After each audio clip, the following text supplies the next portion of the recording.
This presentation, sponsored by the Paragon Leadership Initiative, is being presented by Willie Thomas Butler. My name is Chuck Christie, and I'll be your host during this video presentation. Mr. Butler is the founder and president of Kingdom Seed Foundation and its educational affiliate, the Life Planning Institute, or LPI.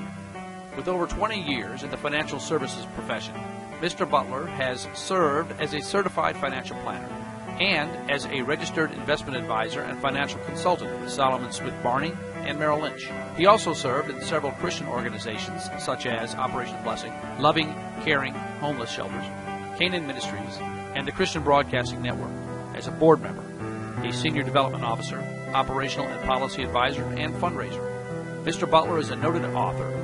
His first book, True Prosperity, in 1997. His second book, The Kingdom Life Approach, a purpose-driven strategy for living your best life ever, and its companion 8-week course workbook in 2011 and 2012, and 7 Keys for Living a Kingdom Life, 2014. Let's join Mr. Butler as he is presenting to Heritage Wealth Management Group on the topic of effective leadership communications. Well, thank you very much. I appreciate you taking the time aside to come in today and permit me the opportunity to present our findings from our last meeting. I'm honored that I was able to put together what I hope is a presentation that will provide you with some really good insight on effective leadership communications and hopefully some next steps that you can utilize in further developing the vision and mission of Heritage Wealth Management. I want to begin with a quote that you may be familiar with already. Certainly the gentleman that I'm quoting is probably familiar to you, and that is John Maxwell. And John Maxwell says, leadership is influence. You know, there are a lot of different ways that people, particularly business people, have looked at leadership. But more often than not, it has not been looked at in its comprehensive form. That this particular reference to Joseph, who you may recall in the book of Genesis was enslaved based on his brothers having turned him in, and he grew up basically enslaved for the better part of his life. And in that slavery, however, he still had the ability to influence and have significant power. And that is what Oz Hillman is referring to in this quote. As Joseph did with Pharaoh, we must appeal to the primary interest of those we are seeking to influence and take the religious component out, even though that might be the root of our motivation. Heritage Wealth Management has a very, very specific initiative, very specific mission, but its ability to achieve that mission may require that at times it operates in both modes. Here are some wise sayings from very notable leaders, many names of which we've all heard in the past, and I won't read all of them, but I just thought it was good to maybe begin with just kind of giving you a sense of what most of the community thinks with respect to the concept of leadership and leadership communications. And of course, being Christians, I felt that one of the important verses to begin with was this one here, found in Proverbs 29:18. That has to do with leadership, but from the perspective of some of the skill sets. Men make history and not the other way around. In periods where there is no leadership, society stands still. Progress occurs when courageous, skillful leaders seize the opportunity to change things for the better. And that was our former President, Harry S. Truman. And changing things for the better is something that we previously talked about as well. I know that that is an integral part of your mission. You're wanting to be a viable entity within the financial services realm, but you also are going to be introducing concepts that will enable people to look upon this thing somewhat differently. And developing the narrative, the dialogue, the language, the messaging that's going to enable you to do that successfully is what we're here to talk about today. Effective leadership communications require that you, one, tailor communications to different audiences. Now, this isn't, necessarily rocket science per se, but the idea being when we are in front of different audiences, especially when you're in front of one big audience, there are still different messaging methods that are required. And the average leader doesn't really know what all of those different messaging methods are that are needed in order to reach the majority, if not all, of that audience. Just a couple of quick quotes that I thought were very important with respect to the whole concept of communication.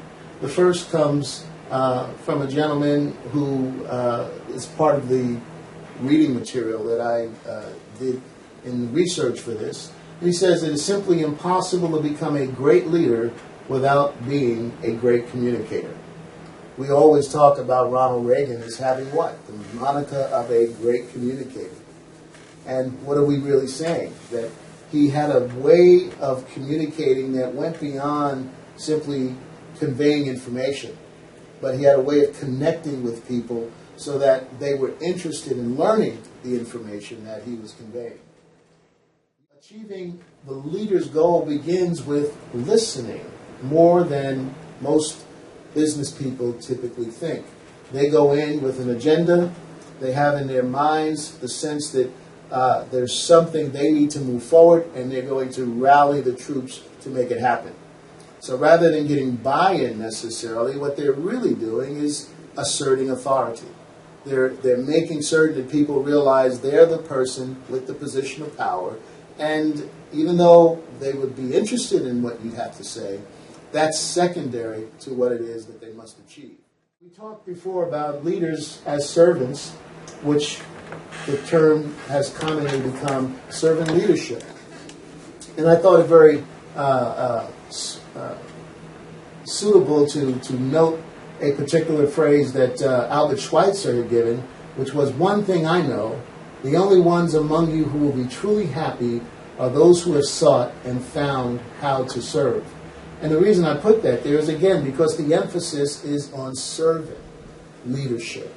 It's not just you pursuing your quest and your goals of what it is you want to achieve, but it's what you are in that position to be able to accomplish on behalf of whatever the vision and mission is of the organization, or what you have been charged with being able to establish as a leader. Servant leaders possess such virtues as integrity, empathy, which we talked about previously, honesty, we talked about, and wisdom. They model exemplary moral behavior. All of these are important qualities, characteristics, which obviously you would like to find in every leader, but let's face it, we've seen many instances in which, unfortunately, there's been immoral activity, unethical activity. Many businesses have obviously gone the way of Chapter 11, and in some instances have simply had to close their doors because of the unethical behavior of some of their leadership. But there are some components of ethical behavior that are very key for the success of any effective leader. And they involve moral sensitivity, moral judgment, moral motivation, and moral character. Now, I made reference earlier, and I do again, to Christ and to Christianity, because, again, I feel comfortable being able to do that in light of being in your presence. But in a general sense, the concept of morality is still very, very prevalent. And granted, we know that there's some variation on how people value and define morality. One person's morality who's very religious might not be exactly the same as the morality that someone who's an atheist may practice. But in their mind and in their view, there's still some sort of moral behavior that they're executing. Another important element is authentic leadership. When you are able to convey your authenticity to others, that too has a way of drawing people to you and making people feel more confident in what it is that you have to offer to them. Authenticity is a particularly important character trait for leaders. Authentic leaders demonstrate self-awareness and act in ways that are consistent with their self-understanding. So these are not behaviors that one can simply trump up and fake. Either they're authentic because they're who you are, it's part of your disposition, or they're qualities that it would be beneficial to develop and learn how to operate from them, because these are the tools of what have made other people successful in the past.